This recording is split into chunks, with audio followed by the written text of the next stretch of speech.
وعلیکم السلام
ورحمۃ اللہ تعالیٰ.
رب کائنات ارشاد فرماتا ہے یا ایھا الذین آمنوا اذا قمتم الی الصلاۃ فاغسلوا وجوہکم الی المرافق وایدیکم الی المرافق وامسحوا برؤوسکم وارجلکم الی الکعبین.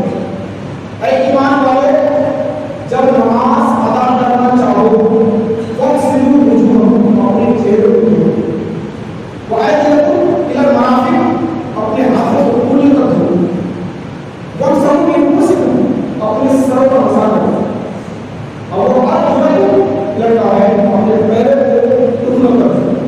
یہ چار چیزیں لانے نصیحت یا قرآن نہیں پیش کرنا. اب اگر کسی سے پوچھا جائے نماز وضو میں کتنے فرائض ہیں سب بتائے گا 4 فرائض ہیں. اور وہ 4 فرائض کیا ہیں جو اللہ نے کلام میں فرمایا ہے. چہرے کا دھونا, ہاتھوں کا کونے کو دھونا, چوتھا حصے کا مسح کرنا اور اپنے پیروں کو ٹخنوں کو دھونا. آواز کلیئر جا رہی ہے؟ مائک کچھ لوگوں کا آواز کلیئر نہیں جا رہی, مطلب پیچھے جا رہی ہے آواز, سمجھ آ رہی ہے؟ جہاں کلیئر نہ آئے وہ سمجھ آئے گا کیونکہ یہ قریب ہو جانے سے کوئی آواز کچھ نہیں کرے. تو یہ 4 چیزیں فرائض وضو میں سے اور اس کو اللہ نے قرآن میں بتایا. اور یہ 4 چیزوں میں سے اگر ایک بھی چیز چھوٹ جائے وضو نہیں ہوگا, وضو ہوگا ہی نہیں, وضو نہیں تو نماز نہیں, کوئی فائدہ نہیں. آگے نبی پاک صلی اللہ علیہ وسلم ارشاد فرماتے ہیں بخاری شریف کی حدیث پاک حضرت ابو ہریرہ رضی اللہ عنہ راوی حدیث پاک ہے. نبی فرماتے ہیں کہ قیامت کے دن میری امت اس حال میں بلائی جائے گی کہ اس کے چہرے, ہاتھ اور پیر چمکتے ہوں گے. آثار وضو سے ان کے ہاتھ, پیر اور چہرے چمک ہوں گے جس سے ہو سکے وہ اپنا چمک زیادہ کریں. اب چمک زیادہ کرنے کا مطلب کیا ہے کہ یعنی وضو پر وضو کرے, بار وضو کرے, مستحب پر وضو پر وضو مستحب ہے. یعنی ایک وضو ہے اپنا باوضو ہے تو آپ پڑھ سکتے ہیں, وہ لازم وضو نہیں ہے پیدا ہو, لیکن اس وضو پر دوسرا وضو کر لینا یہ مستحب ہے, یہ دوسرا ثواب ملتا ہے وضو پر وضو. اب دوسرے حدیث سے بات حضرت ابو ہریرہ سے مروی ہے. نبی پاک صلی اللہ علیہ وسلم ارشاد فرماتے ہیں مسلم شریف کے حدیث سے پاک ہے, صحابہ سے کہتے ہیں کہ میں تم لوگوں کو ایسی چیز نہ بتا دوں کہ جس کے سبب اللہ تعالیٰ تمہارے گناہوں کو معاف فرمائے. صحابہ کہتے ہیں کہ یا رسول اللہ بتائیے کون سی چیز ہے. نبی فرماتے ہیں کہ جس وقت تم پر وضو ناگوار ہوتا ہے. اب وضو ناگوار ہوتا ہے ذرا ٹھنڈ کے موسم میں زیادہ ناگوار ہوتا ہے, ٹھنڈ کے موسم میں وضو ناگوار ہوتا ہے, ٹھنڈے پانی میں کیسے چھوٹے. پر جس وقت تم پر وضو ناگوار ہوتا ہے اس وقت کامل وضو کرنا اور مسجدوں کی طرف اپنے قدموں کی کثرت کرنا اور ایک نماز کے بعد دوسری نماز کا انتظار کرنا ایسا ثواب ہے جیسے کفار کی سرحد پر حمایت بلاد اسلام کے لیے بڑے معاملے کا ثواب. یعنی کفار کی سرحد پر کوئی بڑا ہوتا ہے اسلام کے خاطر تو کوئی حملہ نہ کرے. آج سمجھیے جو آج ہمارے ملک الگ الگ اس میں ہوتے ہیں بارڈر پر کھڑے ہوتے ہیں وہ اسلام کی خاطر اگر اس طرح کی بڑا ہے تعلیم اسلام کا اس جیسا ثواب ہے. اب آقا کریم صلی اللہ علیہ وسلم نے وضو کے فضائل کو بتائی ہے. وضو کرنے سے گناہ جلتا نہیں, وضو کرنے سے گناہ جلتا نہیں. نبی پاک صلی اللہ علیہ وسلم ارشاد فرماتے ہیں کہ جب بندہ مسلمان بندہ وضو کرتا ہے تو جب کلی کرتا ہے تو منہ کے تمام گناہ جھڑ جاتے ہیں. جب ناک میں پانی چڑھتا ہے تو ناک کے تمام گناہ نکل جاتے ہیں. اور جب اپنے چہرے کو دھوتا ہے تو چہرے کے تمام گناہ جھڑ جاتے ہیں, یہاں تک کہ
تو جب امام اعظم کا یہ حال ہے، اللہ نے امام اعظم کو یہ علم دیا ہے، یہ تاثیر دی ہے کہ وہ بندے کے گناہ کو دیکھ سکتا ہے، تو اللہ اپنا محبوب اعظم اور رسول اعظم کو کیا اشارہ کرنا دی، کیا اللہ کا کیا ہوگا، وہ کس قدر گناہوں کو دیکھتے ہیں، کوئی چیز چھپی ہوئی نہیں۔ آگے بڑھتے ہیں، حضرت عثمان غنی رضی اللہ تعالیٰ کمیونٹی کا حال ہے کیا، پاک ہونے کا طریقہ، پاکی کیسے حاصل کی جاتی ہے۔ حضرت ابھی وضو کے فضائل بتا رہا ہوں اور اس کی فضیلت آپ کو سمجھ سکتا ہوں۔ حضرت عثمان غنی رضی اللہ تعالیٰ فرماتے ہیں کہ میں اپنے غلام کو اپنے خاطر کو حکم کرتا ہوں کہ پانی لے کر کے آؤ، اور رات کا وہ حصہ ٹھنڈ کا موسم، رات کے حصے میں انہوں نے حکم دیا پانی لے کر کے آئے، وضو کیا، وضو کرنے کے بعد خادم نے پوچھا کہ حضور ٹھنڈ موسم میں اللہ آپ کو کفایت کرے، اس ابھی وضو کرنے کی کیا ضرورت ہے، وضو آپ نے کیوں کیا؟ حضرت عثمان غنی پہلا نماز حضرت وضو کا پہلا نماز، حضرت عثمان غنی فرماتے ہیں کہ نبی فرماتے ہیں کہ جو بندہ ٹھنڈ کے موسم سے وضو کرتا ہے اس کے اگلے پچھلے گناہ معاف کر دیے جاتے ہیں۔ سبحان اللہ۔ صرف اگلے یعنی جو کرنے والے ہیں آپ وہ بھی گناہ، جو کر چکے ہیں وہ بھی گناہ معاف کر دیے جاتے ہیں۔ پہلے داماد نے یہ خبر دیا کہ نبی فرماتے ہیں کہ آگے پچھلے گناہ معاف ہو جاتے ہیں ٹھنڈ کے موسم میں وضو کرنے سے۔ اب دوسرے داماد کے پاس آتے ہیں، دوسرا داماد حضرت علی مرتضیٰ رضی اللہ عنہ فرماتے ہیں کہ جو بندہ ٹھنڈ کے موسم میں وضو کرتا ہے تو اس کا دگنا ثواب ملتا ہے۔ ٹھنڈ کے موسم میں جو شخص وضو کرتا ہے اس کا ایک ثواب نہیں بلکہ دگنا ثواب ملتا ہے۔ ایک داماد نے ہمیں یہ بتا دیا کہ اگلے پچھلے گناہ معاف ہو رہے ہیں، دوسرے داماد نے ہمیں یہ بتا دیا کہ آپ کا ثواب دگنا ہو جاتا ہے۔ گناہ تو معاف ہوتا ہی ہے، ثواب دگنا کر دیا جاتا ہے۔ اب جب آگے ہم سے بات کرتے ہیں، حضرت انس بن مالک رضی اللہ عنہ فرماتے ہیں دگنا ثواب حدیث سے بات مل چکی ہے۔ اب تیسرے حصے سے پہنچتے ہیں، حضرت انس بن مالک رضی اللہ عنہ فرماتے ہیں کہ نبی پاک صلی اللہ علیہ وسلم نے فرمایا ایک بار وضو کرنا لازم ہے، ایک بار وضو کرنا نماز کے لیے لازم ہے، دو بار وضو کرنا مستحب ہے، یعنی وضو پر وضو مستحب ہے، اور یہ دگنا ثواب ملتا ہے۔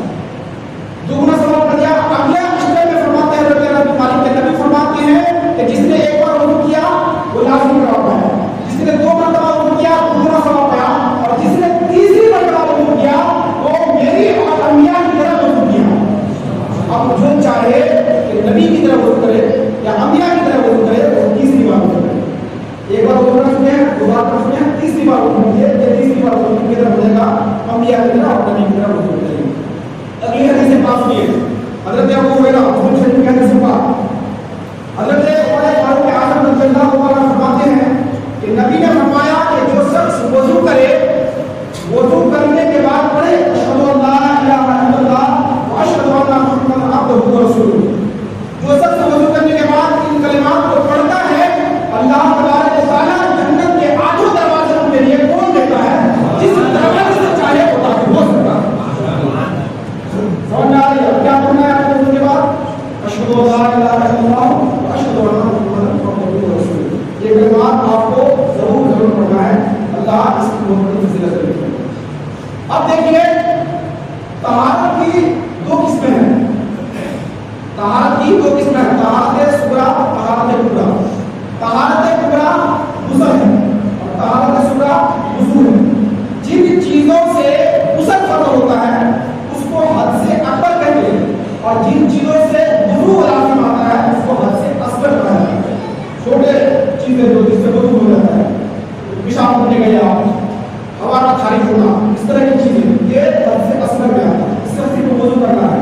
اور دوسری چیز جو حد سے اکبر ہے وہ بڑا ہوگا، احترام ہو گیا یا اور کچھ اس طرح بڑھے ہو گیا، اس سے غسل ہو گیا، یہ غسل لازم ہے، ناپاک ہو گیا، غسل لازم ہے، غسل فرض ہو جائے اس کو حد سے اکبر کہتے ہیں۔ یہ چیز سمجھ میں آ گئی۔ اب اگلے اسٹیپ پہ بولتے ہیں، یہ تو میں نے وضو کے بعد پڑھنے کا وظیفہ بتایا، وضو کے بعد یہ پڑھیں گے آپ تو یہ جو فضیلت ہے حضرت کے آپ کو حضرت عبداللہ صلی اللہ علیہ وسلم فرماتے ہیں کہ نبی سے فرماتے ہوئے میں نے سنا کہ نبی پاک صلی اللہ علیہ وسلم نے ارشاد فرمایا جو شخص بسم اللہ نہ پڑھے اور وضو کرے اس کا وضو نہیں، بسم اللہ نہ پڑھے اور وضو کیا، وضو نہیں یعنی کامل وضو نہیں کیا۔ اور حضرت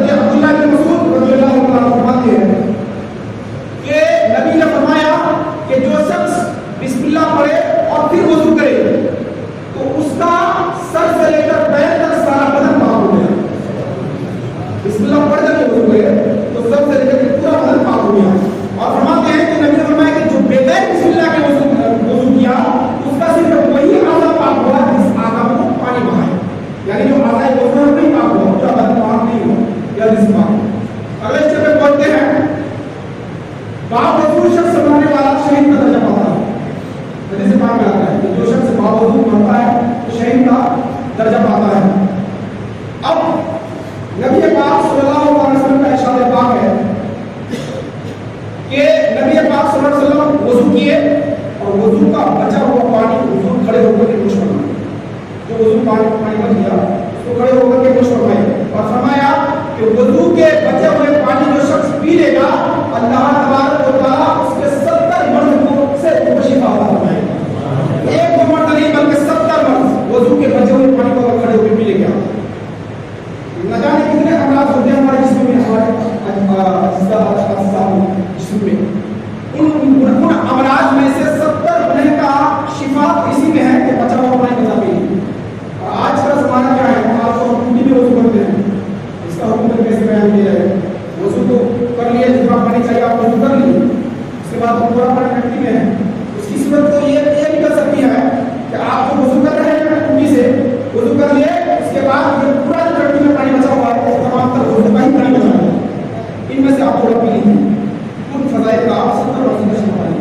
یا تو اگر تشفی بخش جواب آپ کو نہ مل پائے اس سے کہ ہاں یہ پورا ٹنکی کا پانی ہے, تو آپ کے لیے یہ ہے کہ آپ لوٹے میں پانی لیجیے اور لوٹے میں وضو کیجیے اور پھر لوٹے میں جو پانی بچ جائے وہ کھڑے ہو کر آپ کو شفا ملے. 70 امراض کا آپ کو شفا ملے. آگے چلتے ہیں. یہ تو وضو سے پہلے آپ بسم اللہ پڑھیں گے اور پھر وضو کے بعد میں نے بتایا اشہد اللہ الہ الا اللہ و اشہد ان محمد رسول اللہ. دوسری چیز اور تیسری چیز کامل وضو کریں گے, آپ اچھی طرح وضو کریں گے. یہ نہیں کہ آپ گئے فوراً وضو کر لیے, پتہ چلا کہ جسم کے اعضاء وضو میں سے جو اعضاء ہیں ان کے کچھ حصہ باقی رہ جائے, وضو ہو گئے. آپ کامل وضو کا مطلب یہ ہے کہ آپ اچھی طرح حسن وضو کیجیے. اس طرح وضو کیجیے کہ 3 بار اپنے پورے ہاتھوں کو دونوں کو دھو دیجیے کہ پوری طرح سے دھل جائے. ایک دھوا باہر کریں. اس کے بعد آپ کلی کیجیے, اچھی طرح کلی کیجیے اور پھر کیا کیجیے, کلی کے وقت مسواک کی سنت بتا دیتا ہوں. مسواک کرنا سنت ہے. ہر نماز کے بعد ہر وضو میں نبی پاک صلی اللہ علیہ وسلم مسواک کیا کرتے تھے. اور نبی فرماتے ہیں کہ اگر میری امت پر دشواری نہ ہوتی تو میں مسواک کا حکم دے دیتا.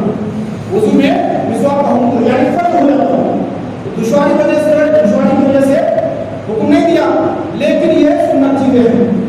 اور حضرت علامہ بدرالدین مصنف فرمانے والا حضرت وہ ہر وضو میں مسواک کیا کرتے تھے. ہر وضو میں مسواک کیا کرتے تھے. اب اللہ تعالیٰ کی شان دیکھیے. اب پہلے کیا کرتے تھے, وہ برش کرتے تھے, برش کرنے کے بعد مسواک کرتے تھے. لوگوں نے پوچھا حضور آپ تو برش کر لیتے ہیں لیکن مسواک کرنے کی کیا ضرورت ہے؟ تو برش میں اس لیے کرتا ہوں کیونکہ پان کھاتا ہوں, پان کے جو اعضاء رہ جاتے ہیں ٹکڑے وہ نکل جاتے ہیں برش سے. اور میں مسواک اس لیے کرتا ہوں کہ یہ پاک صلی اللہ علیہ وسلم کی سنت بتا ہوں. مسواک کرنا یہ پاک صلی اللہ علیہ وسلم کی سنت ہے. اس لیے مسواک کیا کیجیے. مسواک ہر نماز کے بعد کیا کیجیے, اس کی بہت ساری فضیلتیں ہیں. اور نبی فرماتے ہیں کہ اگر بندہ مسواک کرتا ہے تو یہ زبان کی پاکیزگی ہے اور اللہ کی خوشنودی. جب بندہ وہ مسواک کرتا ہے تو اللہ خوش ہوتا ہے, اللہ راضی ہوتا ہے. تو اللہ کی خوشنودی مسواک کرنے میں ہے اور زبان کی پاکیزگی مسواک کرنے میں, اس لیے مسواک کیا کیجیے. اب آگے چلتے ہیں. یہ وضو کے میں نے فضائل بتا دی. وضو کا طریقہ سب کو معلوم ہے, بتا بھی چکا ہوں, آپ بتا بھی دیتا ہوں. پہلے آپ دونوں ہاتھوں کو صحیح دھوئیں گے پورن کیے گھٹنوں تک. اس کے بعد آپ 3 بار کلی کریں گے. ایک بار کلی کرنے سے اگر آپ کو پتہ چل جائے, ایک بار کرنا کم سے کم 3 بار کرنا کیا ہے, سنت ہے, تاکہ اچھی طرح پوری طرح پانی ہر گوشے میں چلا جائے. ناک میں 3 بار پانی کراتے ہیں تاکہ اچھی طرح ناک کے جو گندگی ہے وہ صاف ہو کے جائے. تو 3 بار اس لیے دھویا جاتا ہے. تو 3 بار کلی کیجیے, 3 بار ناک میں پانی کرائیے. اس کے بعد اپنے چہرے کو دھوئیے. کہاں سے, بال چھونے کی جگہ سے ٹوٹی پر, یعنی جہاں داڑھی کے جو ٹوٹی کونا والا جس کونا کہتے ہیں کنارا کہیں کا کونا. اس کے بعد ایک کان کی لو سے دوسرے